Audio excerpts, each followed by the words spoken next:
It happened in a quiet American town, population barely 600. A shy little girl named Ellie left a bowl of milk behind her family's rundown barn, and the next morning the ground shook.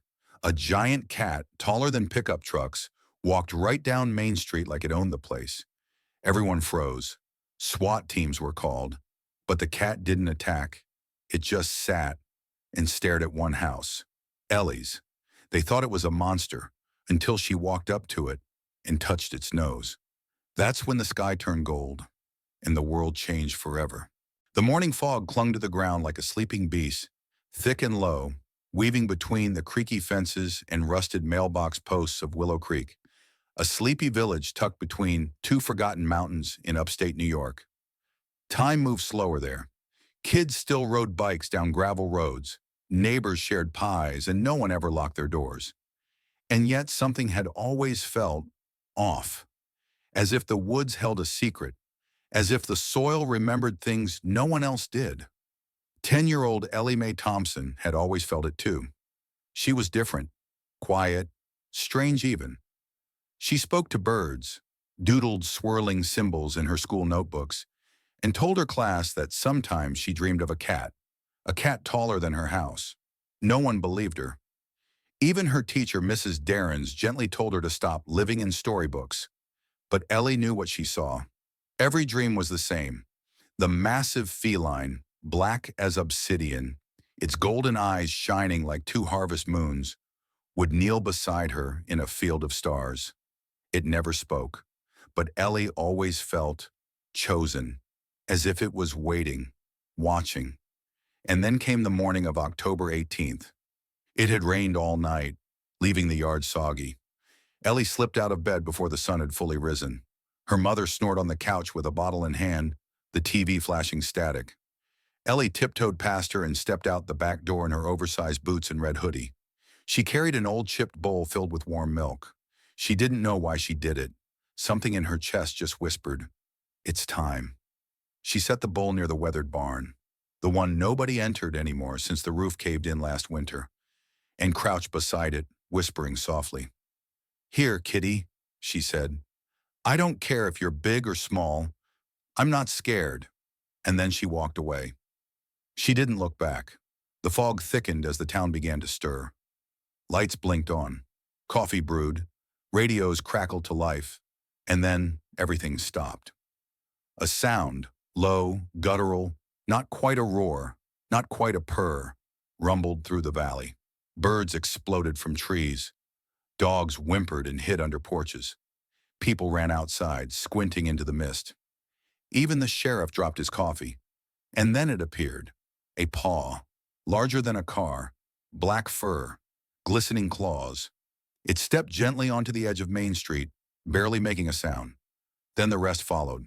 A cat, massive, majestic, and utterly unreal, emerged from the fog, walking with slow grace between the houses.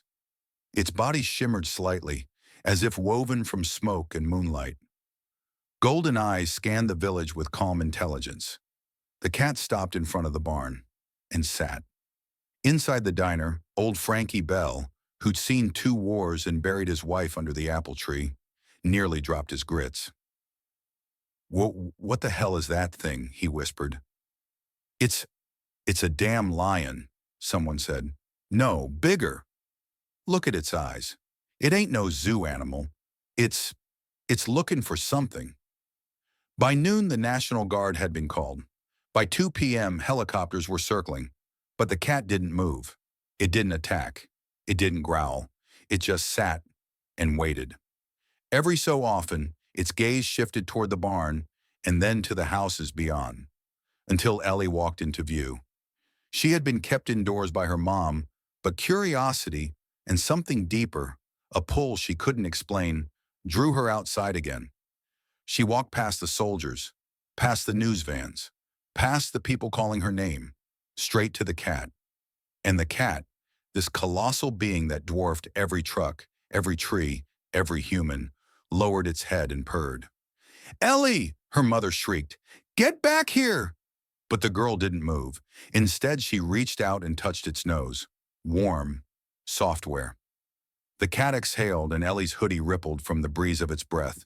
The world held its breath. Then Ellie whispered, "Are you hungry?" The cat blinked slowly. Then it stood, turned, and began walking back into the woods. And Ellie followed it.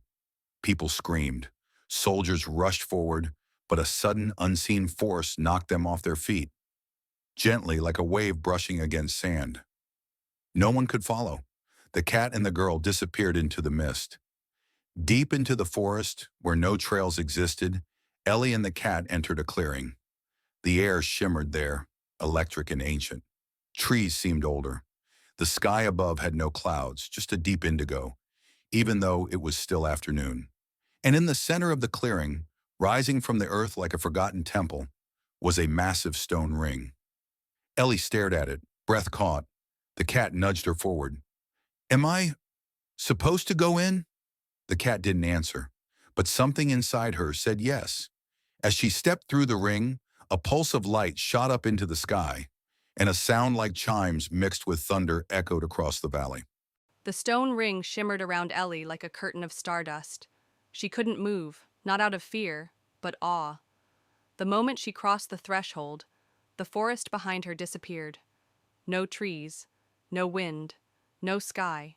Instead, she stood on a path paved in moonlight, suspended in an endless sea of darkness dotted with galaxies. Floating stones drifted slowly past her, some bearing carvings, others flickering with moving pictures, scenes from lives not her own. She reached out to one. It showed a girl who looked almost like her, feeding a cat beside a glowing lake. Then suddenly, the cat grew and carried her into the stars. A voice echoed, soft yet booming, ancient and gentle all at once. "You are the 17th, the final chosen." Ellie spun around. The cat was behind her, only now it wasn't just a cat. It stood upright, a creature woven from stars and smoke. Its fur shimmered with galaxies. Its face was feline but also human in expression, intelligent, regal, timeless. "You talked," Ellie breathed. The creature nodded slowly. "You listened." Back in Willow Creek, chaos had fractured into eerie stillness. Military tents lined the edges of town. News vans trailed every street. But inside the diner, a different kind of meeting was happening. Miss Penny slammed an old, dusty book onto the counter. Frankie Bell, the sheriff, and a few locals crowded around. The title read, "Guardians of the Gate, The Legend of the 17." "No one ever read this," Penny muttered, flipping pages. "But my grandmother swore it was true, that once every few centuries, a girl is chosen, a girl who sees the cat in her dreams, a girl who offers milk, not to feed it, but to prove kindness." The sheriff scratched his head. "So what, we're all part of a fairy tale now?" Penny looked up, eyes fierce. "Number A prophecy. That ring in the woods, it's a gateway, not to heaven, not to hell, but to the between, a place where power chooses its guardian, and Ellie's in it." Inside the between, Ellie walked beside the cosmic cat, who now called himself Maharo. "Why me?" she asked. "You are not the strongest," Maharo said gently, "nor the loudest, but your heart, it gave without being asked. You offered milk with no promise of return." Ellie's voice cracked. I didn't want you to be hungry. "And that," the cat said, "is why you were chosen." They walked until they reached a floating temple. Ancient columns twisted upward into nebulae. Inside, 16 stone pedestals stood in a circle, each one carved with names Ellie couldn't pronounce. But the 17th was blank. Maharo stepped aside. "You must choose, guardian or guest." "What does that mean?" "If you stay here, you become part of the between, the guardian of balance, peace, magic. You will age slower, live longer, but you can never fully return." Ellie's heart pounded. "And if I go back?" "The gate will close forever. The between will go unguarded. The power will fall into the wrong hands. One has already begun to rise. A false one." Back in the real world, strange weather patterns began forming around Willow Creek. Thunder with no clouds, rain falling upward. And then came the woman in the red coat. She arrived without a car, walking barefoot down Main Street, eyes too sharp, smile too wide. She spoke only once to the sheriff. "Tell your girl, if she refuses the gift, I will take it, and I do not share." And then she vanished into the woods. Ellie stood in the center of the temple, heart torn in two. She missed her mother despite her flaws, missed her bed, her cat drawings, even math class. But she also knew she was part of something far bigger than her village. "I don't want power," she whispered. Mahero's golden eyes softened. "Exactly why you must have it." Then Ellie stepped onto the final pedestal. The ring of 17 glowed, the sky above burst with color, and the realm began to change. Outside, the villagers saw it, a beam of light rising from the woods, piercing the clouds. Miss Penny dropped to her knees. She chose. But before they could celebrate, the woman in the red coat reappeared.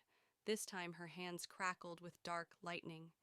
"She wasn't supposed to be chosen," the woman hissed. "That power was mine." She raised her arm, and the sky split open. And then the giant cat returned, not just one, but 5 of them, each from a different star, guardians of old, awakened by the new one. They surrounded the woman in red. She screamed, she fought, but she could not win. In the between, Mahero turned to Ellie. "This realm needs your heart, but the world needs your courage." Ellie clenched her fists. "Then I'll fight for both." He smiled. And then Ellie began to change. Her hoodie transformed into a silver cloak. Her eyes glowed faintly. And at her feet, a small cat appeared, one she could keep, a companion, a tether to both realms. Ellie didn't remember walking back to Willow Creek. One moment she stood beneath the floating temple of the Between, cloak swirling around her ankles, starlight on her shoulders, and the next she was on Main Street again. But the world didn't feel like it had when she left. It felt quieter, like it had paused, waiting for her to breathe first. People stood frozen, some with coffee halfway to their mouths, others mid-step. Even the flags on the post office didn't flutter. The only sound came from Ellie's small white cat, padding beside her.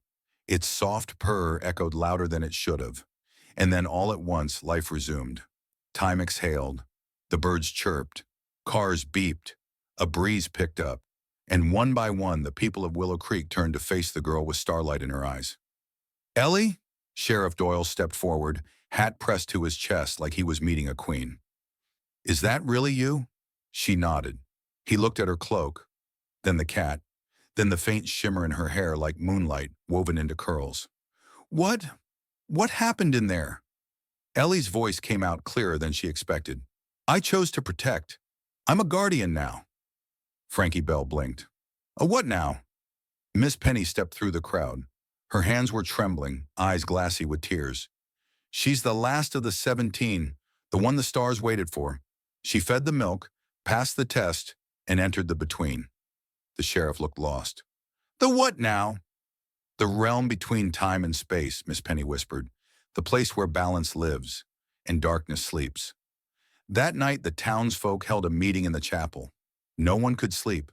Too many questions. Too much power floating in the air like static. Ellie sat in the front pew with her little white cat curled beside her. "I don't know all the answers," she told them, standing small in front of grown-ups and generals. "But I know this. Something bad was coming. A woman tried to take the gate. I stopped her." The sheriff raised a hand. "But for how long? What if she comes back?" Ellie nodded. "She might, but I won't be alone." Suddenly from outside came the sound. Low, vibrating, majestic. A purr that rolled through the valley like distant thunder.